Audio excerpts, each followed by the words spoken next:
在这操蛋的末日中和你共度余生。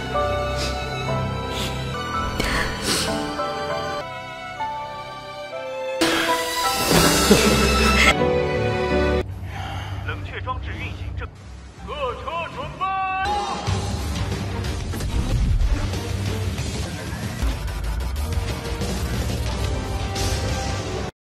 Halo semuanya, selamat datang di Ruang Film. Bagaimana kabar kalian semua? Semoga selalu sehat dan baik-baik saja.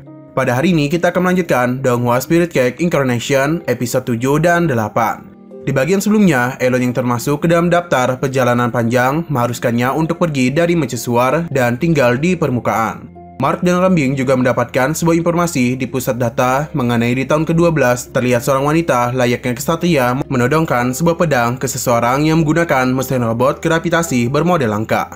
Menurut sang sesepuh buruh nomor 069, wanita itu dan pedangnya menyelamatkan Morgan yang nyaris saja tewas gara-gara pelahap. Di sisi lain, di sebuah penelitian ekologi, seorang kepala Departemen Obat-obatan dan Ekologi bernama Kerry terlihat memiliki sebuah konspirasi mengenai eksperimen manusia yang dia lakukan. Selain itu, Ranbing memberitahu Mark bahwa dia akan segera menjalani misi reproduksi. Meskipun sempat sedikit terkejut, Mark tanpa rasa ragu memerintahkan Ranbing untuk segera menyelesaikan misinya. Scene berlanjut di mana Mark sedang melatih tinju. Terlihat seseorang yang sedang menghadap-menghadap menuju kepadanya. Saat orang itu sudah dekat dengan Mark, dia mengambil sebuah pistol dan menodongkannya kepada Mark, sambil menyuruh Mark untuk membawanya ke area medis Sang Min.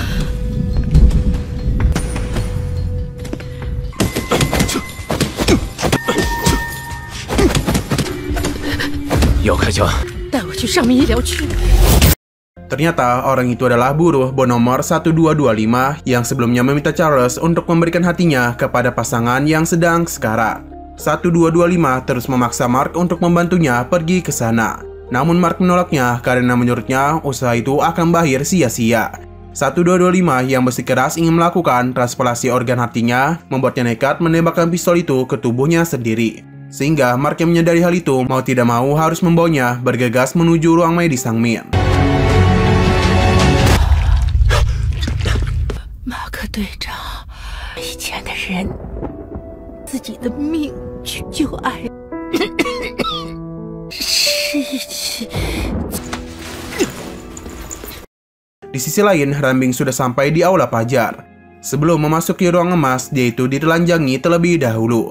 Kemudian diberikan kostum khusus serta memakai sebuah topeng yang sudah disiapkan oleh keusupan. Kembali ke Mark, dia yang telah sampai di ruang medis Sang Min dan penuh emosi memerintahkan kepada dokter bernama Lottie yang ada di sana untuk melakukan transplantasi organ hati 1225 ke dalam tubuh seorang Sang Min yang dimaksud oleh 1225. Bahkan, Mark sampai menodongkan sebuah pistol kepada dokter tersebut.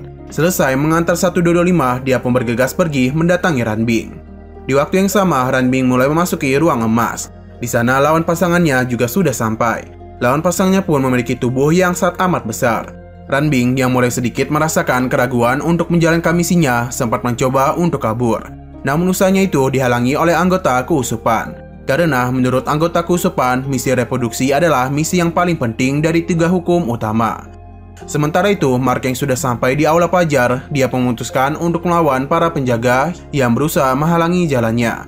Sedangkan Ranbing tampak sudah diangkat ke kasur oleh lawan pasangannya. Saat setelah itu, dia kembali mencoba untuk kabur dan menampar lawan pasangannya menggunakan sebuah cangkir emas.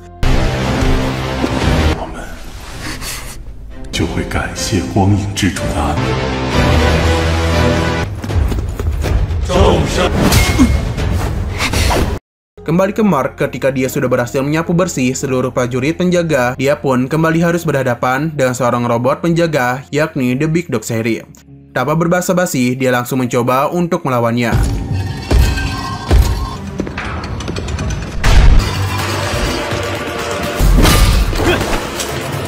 Pada awalnya, segala serangan, mulai dari tembakan pistol sampai tinjuannya, tidak ada satupun yang mempan. Karena tubuh Sheriff yang terbuat dari baja. Sehingga yang dia hanya bisa lakukan hanyalah menghindari serangan kapak besar yang digunakan oleh Sheriff. Bahkan, Mark juga dipojokkan oleh tinjuan bertubi-tubi yang dilancarkan oleh Sheriff. Meskipun begitu, karena rasa sayangnya yang sangat besar kepada Ranbing, dia mulai bangkit dan kembali menyerang Sheriff secara terus-menerus, tanpa memberikan celah untuk Sheriff melakukan serangan balasan. hingga pada akhirnya seri pun tumbang di tangan Mark.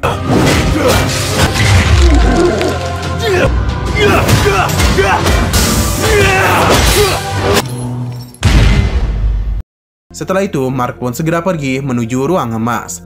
Sampai di sana, dia melihat seluruh orang yang ada di sana telah jatuh bertumbangan dan hanya tersisa Ranbing yang sedang duduk termenung.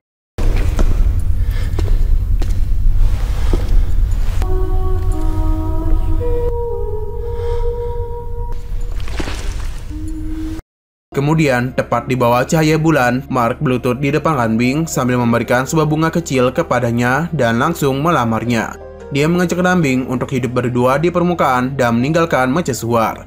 Padahal itu, Ranbing menjadi sangat terharu, sampai membuatnya meneteskan air mata.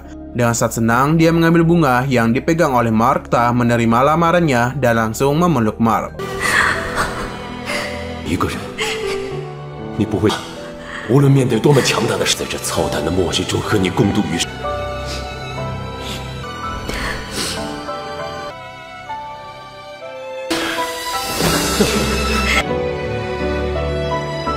Sesudah itu, saat mereka ingin pergi meninggalkan Aula Pajar, secara tiba-tiba mereka dikepung oleh pasukan dari pertahanan kota yang dipimpin oleh Kapten Senger. Senger memerintahkan Mark dan Ranbing untuk ikut pergi mengikuti dirinya untuk dihukum karena sudah melanggar aturan mercusuar. Tanpa rasa takut, Mark justru menyuruh Senger untuk membawa dirinya ke hadapan wali kota Morgan, sehingga Ranbing sendiri akan ditahan untuk sementara sambil menunggu Mark kembali. Di sisi lain, Charles tampak sedang melaporkan apa yang terjadi di Aula Pajar kepada Morgan. Morgan yang sangat terkejut mendengar laporan itu membuat penyakitnya kembali kambuh, sehingga Charles pun memberikan sebuah obat cair kepada ayahnya. Kemudian, Charles menyarankan kepada ayahnya untuk tidak menutupi perbuatan Mark yang melanggar aturan dengan memaksa masuk ke ruangan emas. Oleh karena itu, Charles meminta kepada ayahnya untuk mengadakan sebuah diskusi untuk membahas hal tersebut di aula pertemuan. Beberapa saat kemudian, di aula pertemuan, terlihat Mark sudah sampai di sana dan semua tokoh penting juga sudah berkumpul. Di sana, Charles berakting memberikan pembelaan kepada Mark. Ia menyarankan hukuman pengurangan poin prestasi saja kepadanya, dengan alasan bahwa Mark bukanlah seorang sangmin yang biasa, melainkan Mark adalah seorang komandan pasukan yang banyak berkontribusi kepada mercusuar. Namun Victor tak terima dengan semua itu. Dia membantahnya karena menurutnya hukuman yang tepat untuk Mark adalah hukuman eksekusi. Dan alasan Mark telah melanggar dua aturan besar, yakni membantu seorang Chengmin melakukan transplantasi hati kepada seorang sangmin di ruangan medis sangmin, dan juga menghambat misi reproduksi. Pernyataan Charles didukung oleh Jingnan karena menurutnya saat ini mercusuar sangat membutuhkan Mark. Jadi dia menyarankan hukuman kepada Mark untuk membuatnya bebas tugas sebagai komandan pemburu, namun membiarkan dia tetap di pasukan pemburu. Kemudian Morgan menanyakan alasan mengapa Mark melakukannya, sehingga Mark menjawab kalau itu semua adalah untuk menciptakan sebuah hidup yang sebenarnya, dapat seperti kehidupan dunia lama. Morgan pun mulai ikut bersuara, yang mana dia mengatakan kalau salah satu alasan mengapa Mark masih hidup adalah karena mercusuarlah yang akan mengajarkan Mark tentang bagaimana cara bertarung dan bertahan hidup. Jadi, suka atau tak suka dengan peraturan mercusuar, Mark itu masih bagian dari mercusuar. Mark membantahnya dan bukti bahwa Corey mengorbankan hidupnya demi mercusuar, namun dia tak mendapatkan perawatan medis. Elon yang bekerja keras sepanjang hidupnya demi mercusuar, namun dia diusir di usia tua dan juga yang lainnya. Yang mana hal itu membuat Mark menyimpulkan jika menjadi bagian dari mercusuar tidak ada bedanya dan kehidupan mereka dan tubuh tidak bernyawa yang dingin. Ucapan dari Mark kembali dibantah oleh Morgan. Menurut Morgan, Mark terlalu egois karena hanya memikirkan nasib-nasib temannya saja. Padahal semua itu Morgan lakukan dengan sebuah pertukaran setimpal untuk membuat kehidupan yang seimbang. Lalu Mark menyarankan kepada Morgan untuk kembali menata kehidupan di permukaan. Akan tetapi Morgan tak setuju dengan ide itu, karena kehidupan dunia yang sudah berbeda daripada sebelumnya. Perdebatan mereka berdua semakin memanas, hingga ketika Mark membahas seorang wanita berambut silver yang ditemuinya di permukaan, membuat Morgan secara tidak sengaja mengakui keberadaan wanita tersebut dan mengatakan bahwa wanita itu tidak bisa dianggap sebagai manusia. Setelah itu, Mark meminta Morgan untuk membiarkan dirinya bersama Ranbing untuk hidup di permukaan. Mark berpendapat kalau kehidupan di mercusuar terlihat seperti kuburan.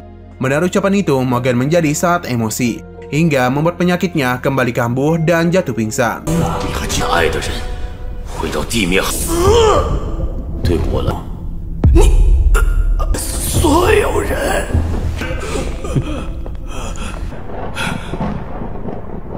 Scene kemudian balik di sebuah lorong.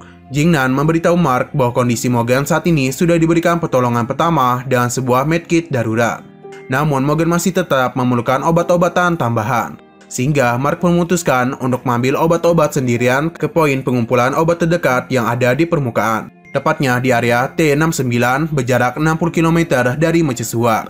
Tak berselang lama Mark dihalangi oleh Victor dan pasukannya. Dan ternyata Victor malah mendukung dan juga bersedia ikut membantu Mark membawa pasukan obat untuk wali kota Morgan.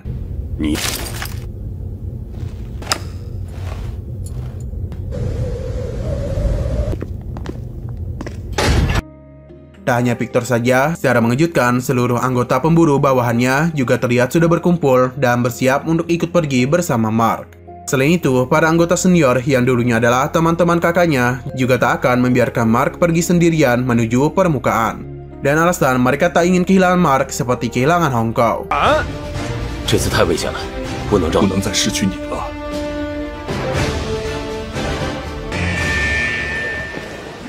Kemudian Mark memberikan sebuah pidato singkat kepada seluruh pasukan. Karena ada beberapa pasukan yang tak terima untuk mempertaruhkan hidupnya demi wali kota Morgan. Alhasil, pidato singkat Mark berhasil membuat seluruh pasukan bersemangat sehingga mereka semua bergegas untuk menyiapkan seluruh persenjataan sebelum turun ke permukaan. 生命垂危，他能否醒来？我们干嘛为一个没有价值的人冒险？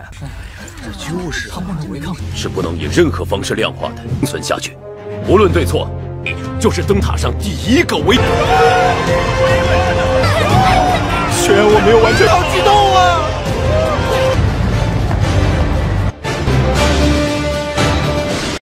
Sementara itu, di ruang kendali, radar mendeteksi kalau ada zona badai. Jika mereka terus memaksa untuk bergerak melewati badai menuju area T69, maka akan mengakibatkan kerusakan besar terhadap struktur mercusuar. Sedangkan jika mereka mengambil jalan memutar, maka dengan kecepatan penuh akan menghabiskan waktu selama 2 jam 23 menit. Akan tetapi, kemungkinan besar wali kota Morgan tak akan bertahan selama waktu itu. Mark yang sudah menyadari hal itu memutuskan meminta Jiangnan dan anggotanya mengikuti rencana awal dan pergi ke titik yang sudah dia tentukan, agar tidak perlu melewati badai. Sementara para pemburu akan mengambil risiko turun ke permukaan di tempat mercusuar sekarang berada, dan menuju pergi ke area T69 menggunakan kendaraan darat. Setelah itu, para pemburu pun mulai bersiap menaiki kendaraan mereka masing-masing. Dan dalam hitungan mundur dari 5 ke 1, mereka semua langsung menancap gas dan terjun ke permukaan.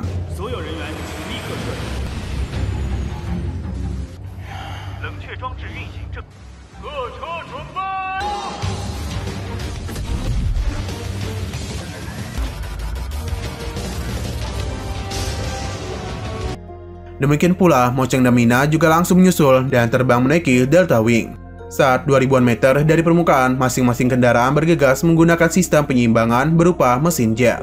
Namun kendaraan yang dikendalikan oleh Shuang Feng tiba-tiba mengalami sebuah masalah karena telah tersambar oleh petir yang membuatnya tak dapat mengaktifkan sistem penyeimbangan. Hingga di saat 400-an meter dari permukaan, dengan usaha keras, pada akhirnya kendaraan Shuang Feng dapat mengaktifkan sistem penyeimbangan.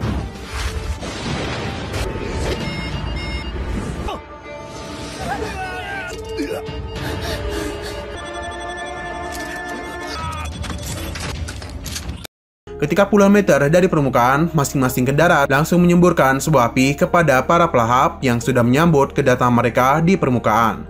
Dan setelah para pelahap bertumbangan, mereka langsung menancap gas dan pergi menuju area T69. Di perjalanan mereka, di pinggir jalan terlihat sebuah benda yang tampak seperti sebuah bakteri yang kemungkinan itu adalah telur-telur dari monster pelahap. Kemudian mereka secara mendadak diserang dan dikejar dengan cepat oleh ratusan pelahap berupa anjing liar. Merespon hal itu, Mark memberikan perintah agar para Alteria segera ke posisi mereka masing-masing, yang mana mereka harus menembaki para pelahap yang mengejar.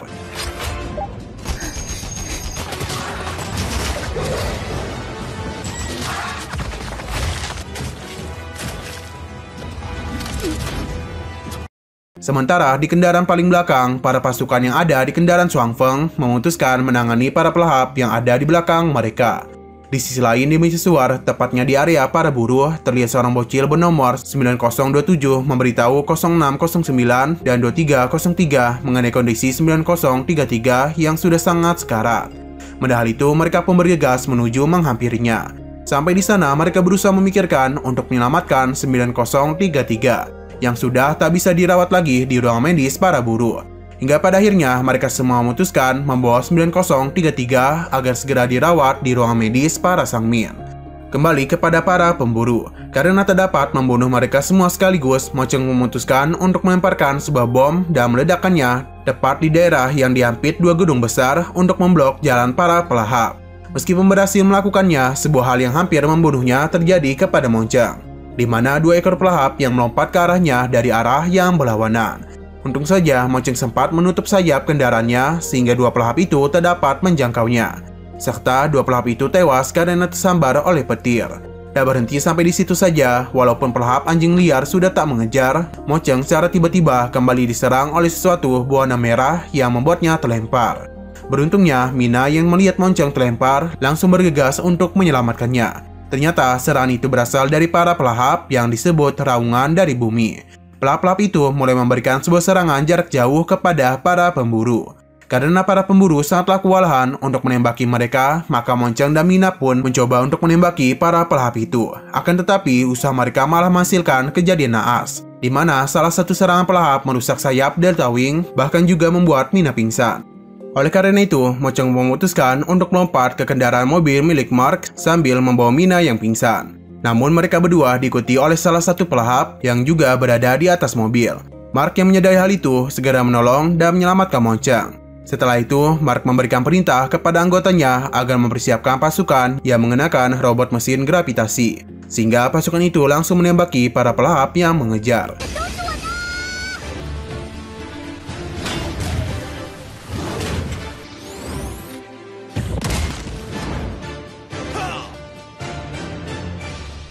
Berganti ke mercusuar. Terlihat para buruh beramai-ramai membawa 9033 ke ruangan medis Sangmin, bahkan mencoba menerobos para tentara yang sedang berpatroli. Beberapa buruh mencoba menangkap para tentara yang sedang berpatroli itu sambil membuat mereka dipukuli oleh para tentara.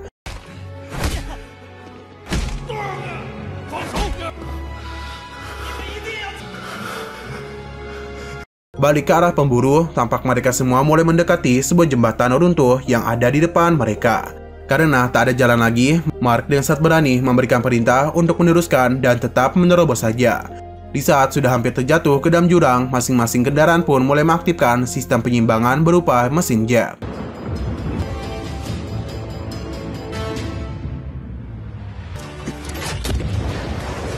Setelah itu, Biksu menembakkan sesuatu berbahan peledak yang ada di ujung jembatan sebelumnya, tempat para pelahap berkumpul. Sesudah itu, mereka semua mulai melanjutkan perjalanan mereka dengan aman.